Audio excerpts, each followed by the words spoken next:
ஓம் ஸ்ரீ குருபியோ நமக. ஓம் ஸ்ரீ மகா பெரியவா சரணம். ஜனவரி 1 நாளைய தினம் புத்தாண்டு முதல் நாள். இந்த ஒரு இலை உங்கள் கையில் இருந்தால் போதும். பணம் சம்பந்தப்பட்ட பொருளாதாரம் சம்பந்தப்பட்ட எல்லா பிரச்சனைகளுக்கும் ஒரு முற்றுப்புள்ளி வைக்க முடியும். அது என்ன இலை, அதை எப்படி பயன்படுத்தணும்னு பார்க்கறதுக்கு முன்னாடி நம்மளோட வீடியோஸை இப்போ தான் நீங்கள் ஃபஸ்ட் டைம் பார்க்குறீங்கன்னா மறக்காமல் சப்ஸ்கிரைப் பண்ணிக்கோங்க. தொடர்ந்து இது மாதிரி அப்டேட் தெரிஞ்சுக்கிறதுக்கு பக்கத்தில் இருக்கக்கூடிய நோட்டிஃபிகேஷன் பெல்லை கிளிக் பண்ணி ஆல் அப்படிங்கிறத செலக்ட் பண்ணிக்கோங்க.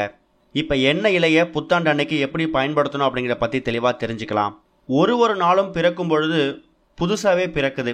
அந்த நாள் சிறப்பாக அமையணும் அப்படிங்கிறதுக்காக தான் அந்த நாளோட தொடக்கத்தில் நாம் இறை வழிபாடு செய்கிறோம். அதே மாதிரி தான் ஒரு மாத பிறப்பிலும் மாதத்தோட முதல் நாள் நம்ம வழிபாடு நடத்துகிறோம். இதே முறையில் தான் வருட பிறப்பு சமயத்திலையும் நாம் வழிபாடு செஞ்சுக்கிட்டு இருக்கோம். வருடத்தோட முதல் நாள் நம்மளால் முடிஞ்ச இறை வழிபாடு நம்ம செய்யறது மூலயமா அந்த வருடம் சிறப்பான வருடமாக அமையும். அந்த நம்பிக்கையை உண்மையாக்குற விதமாக பல பேர் இதுக்கு முன்னாடி நடந்த பல புத்தாண்டு வழிபாட்டில் பலவிதமான விஷயங்களை நீங்கள் பெற்றிருக்கலாம். ஒரு வருடத்தோட முதல் நாள் ரொம்ப சிறப்பாக அமைஞ்சிட்டா அந்த வருடம் முழுக்க ரொம்ப சிறப்பாக அமையும் அப்படிங்கிறது ஒரு பெரிய நம்பிக்கை. அதனால தான் வருடத்தோட முதல் நாள் கோவிலுக்கு போகிறது, பூஜை செய்கிறது, அது போக நம்மோட பழக்க வழக்கங்களில் சில மாற்றங்களை ஏற்படுத்தினா அது இந்த வருடம் முழுக்க தொடரும் அப்படிங்கிறது ஒரு நம்பிக்கையாகவே பார்க்கப்பட்டு வந்துட்டு இருக்கு.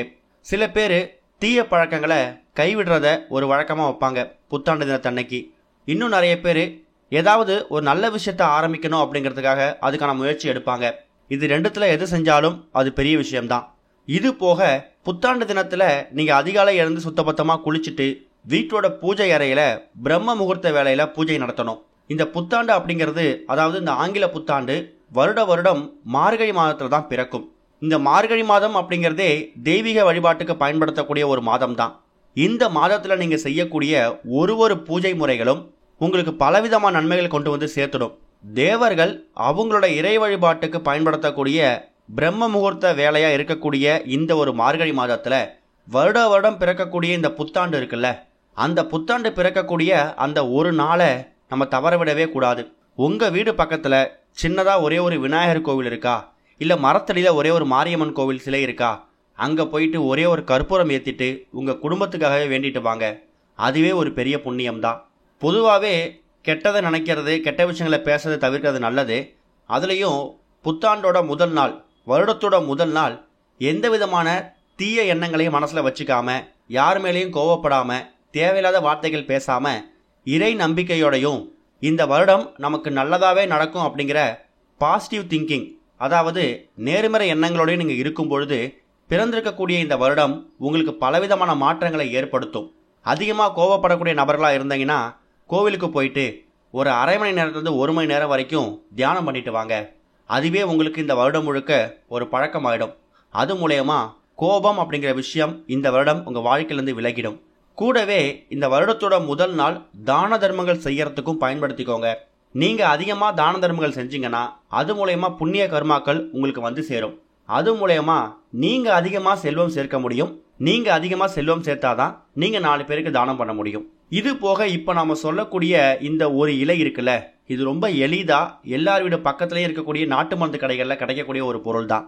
சில பேர் வீடுகளில் இந்த ஆவாரம் பூ அப்படிங்கிறதே கிடைக்கும். அதுதான் ஆவாரம் பூ, ஆவாரம் பூவோட இலை, இது ரெண்டும் சேர்த்து காய்ந்த நிலையில நாட்டு மருந்து கடைகளை விற்பாங்க. சரி, இந்த ஆவாரம் பூ அப்படிங்கிறத எதுக்காக பயன்படுத்துகிறோம் அப்படின்னா, ஆவாரம் பூவோட இந்த பூ அப்புறம் இந்த இலை இருக்குல்ல, இது ரொம்ப மகத்துவம் வாய்ந்த ஒரு பொருள்.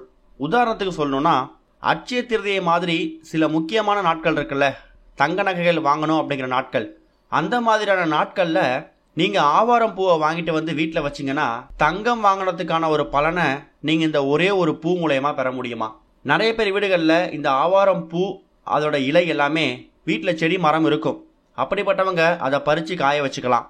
அப்படி வீட்டில் ஆவாரம் பூ இலை இல்லாதவங்க கட்டாயம் நாட்டு மருந்து கடைக்கு போனீங்கன்னா ஆவாரம் பூன்னு கேட்டிங்கன்னா அவங்க பாக்கெட்டில் இப்போ நீங்கள் வீடியோவில் பார்க்குற மாதிரி காய்ந்த நிலையில் கொடுப்பாங்க. அதில் ஆவாரம் பூ மட்டும் இருக்காது, ஆவாரம் பூ மரத்தோட அந்த இலையும் காய்ந்த நிலைமையில் பாக்கெட்டில் இருக்கும். இந்த ஒரு அமைப்பை அப்படியே வாங்கிட்டு வந்து வீட்டில் வச்சுடுங்க. புத்தாண்டு அன்னைக்கு நீங்கள் கோவிலுக்கு போகிறது, வழிபாடு நடத்துறது, இது எல்லாத்தையும் முடிச்சுடுங்க. மாலை சரியாக ஒரு 6-7 மணிக்கு மேலே வீட்டோட பூஜை அறையில் விளக்கேற்றி வச்சுட்டு சின்னதாக ஒரு தட்டு ஒன்று எடுத்துக்கோங்க. அந்த தட்டில் நீங்கள் வாங்கிட்டு வந்து வச்சிருக்கக்கூடிய காய்ந்த அந்த ஆவாரம் பூ இலை இருக்குல்ல, இதை அந்த தட்டு மேலே பரப்பி வச்சிருங்க. அதுக்கப்புறமா ஒரே ஒரு சில்லறை நாணயம், இவ்வளவுதான் அவ்வளோதான் கணக்கில்லை, உங்கள் கையில் அந்த நேரத்தில் என்ன சில்லறை நாணயம் இருக்கோ அதை அந்த தட்டோட நடுப்பகுதியில் வச்சுடுங்க.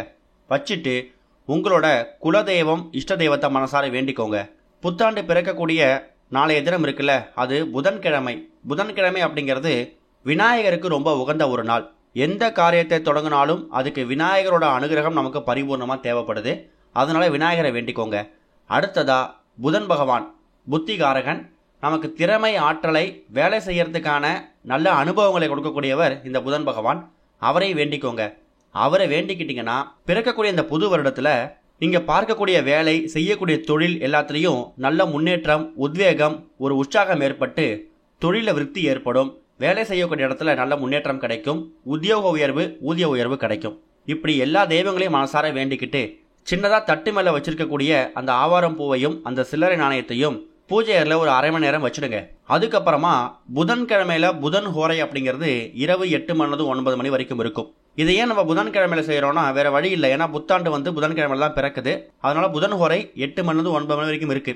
அந்த நேரத்தில் இந்த ஆவாரம் பூ காய்ந்த இலை இருக்குல்ல, அதையும் இந்த சில்லறை நாணயம் போட்டு வச்சிங்கல்ல, அதையும் ஒரு பேப்பரில் மடிச்சோ இல்லை ஒரு ஜிப்லா கவர்லையோ வச்சு உங்கள் வீட்டோட பீரோ, லாக்கர், கல்லாப்பட்டின்னு சொல்லக்கூடிய இடத்துல நீங்கள் பத்திரப்படுத்தி வச்சுக்கலாம். இது மூலயமா என்ன நடக்கும்னா, நம்ம முன்னாடியே சொன்ன மாதிரி இந்த ஆவாரம் பூ இலை, இந்த பூ அப்படிங்கிறது தங்கத்துக்கு நிகரான ஒரு பொருள். வீட்டில் தங்க நகைகள் அதிகமாக குவியணும்னு நினைக்கிறவங்க அட்சய திருதை அன்னைக்கு தங்கத்துக்கு நிகராக இந்த பொருளை வாங்கி வைக்கலாம். இந்த புத்தாண்டு தினத்தில் முடிஞ்ச நிறைய பேர் புதிய பொருட்கள் வாங்கணும் அப்படிங்கிறவங்க தங்க நகைகளையும் வெள்ளி நகைகளையும் வாங்குவாங்க. ஆனால் நிறைய பேரால் குண்டுமணி தங்கம் கூட வாங்க முடியாத சூழ்நிலை ஏற்படும். அப்படிப்பட்டவங்க இந்த ஆவாரம் பூவை நீங்கள் தங்கமாக பாவிச்சு வீட்டில் வாங்கிட்டு வந்து வைக்கலாம். சில பேர் வீடு பக்கத்தில் அந்த ஆவாரம் பூ அப்படிங்கிறது காய்ந்து போகாமல் இலையோட ஃப்ரெஷ்ஷாக இருக்கும், மஞ்சள் நிறத்தில். அது இருந்தால் கூட நீங்கள் அதையுமே இந்த ஒரு பரிகார முறைக்கு நீங்கள் பயன்படுத்திக்கலாம். அப்படி பயன்படுத்த முடியாதவங்க நாட்டு மருந்து கடைகளில் காய்ந்து போயிருக்கக்கூடிய ஆவாரம் பூ அதோட இலையை நீங்கள் சேர்த்து பயன்படுத்திக்கணும். ஒரு சின்ன கவரில் அந்த நாணயத்தையும் அந்த ஆவாரம் பூ இலையும் போட்டு பீரோவில் வச்சுடுங்க. வெள்ளி மற்றும் செவ்வாயில் அதுக்கு தூப தீபம் போடுங்க. அவ்வளவு சீக்கிரம் அந்த ஆவாரம் பூ அப்படிங்கிறது கெட்டு போகாது. ஆவாரம் பூ இலை இருக்கக்கூடிய இந்த இடத்துல பணம் தாண்டவம் ஆடும். உதாரணத்துக்கு இந்த வருடம் பிறக்கக்கூடிய இந்த வருடம் உங்களுக்கு பொருளாதாரத்தில் நல்ல முன்னேற்றம் ஏற்படும். வேலைக்கு போகக்கூடிய இடத்துல உழைப்புக்கேற்ற ஒரு அங்கீகாரம் கிடைக்கல, உத்தியோக உயர்வு கிடைக்கல, ஊதிய உயர்வு கிடைக்கலன்னு நிறைய பேர் ஃபீல் பண்ணுவாங்க. அப்படிப்பட்ட நபர்கள் எல்லாத்துக்கும் இந்த புது வருடம் இந்த ஒரு ஆவாரம் பூ பரிகாரம் நல்ல முன்னேற்றத்தை ஏற்படுத்தி உங்களுக்கான அங்கீகாரத்தை ஏற்படுத்தும். அது மூலயமா உழைப்புக்கேற்ற ஊதியம் கிடைக்கும், பண வரவு வீட்டில் அதிகமாகும், தடைப்பட்டு இருக்கக்கூடிய பணம் உங்கள் கைக்கு வந்து சேரும், கொடுத்த கடன் திரும்ப பெற முடியும், வாங்கின கடனை மொத்தமாக அடைக்க முடியும். ஒட்டுமொத்தமாக பொருளாதார முன்னேற்றத்துக்கு ஒரு அற்புதமான ஒரு பரிகாரம். 3 மாதத்துக்கு ஒரு முறை, 5 மாதத்துக்கு ஒரு முறை அந்த ஆவாரம் பூ இலையை எடுத்து கால்படத்தில் விட்டுட்டு மறுபடியும் புதுசாக இலையை அதில் சேர்த்து வச்சுடுங்க. புத்தாண்டு தினத்தன்னைக்கு இதை செஞ்சுடுங்க. புத்தாண்டு தினத்தன்னைக்கு செய்ய முடியாதவங்க புத்தாண்டோட முதல் ஒரு 5 நாட்கள்லையாவது செய்யறதுக்கு முயற்சி பண்ணுங்க. ஓம் ஸ்ரீ குருபியோ நமக. ஓம் ஸ்ரீ மகா பெரியவா சரணம்.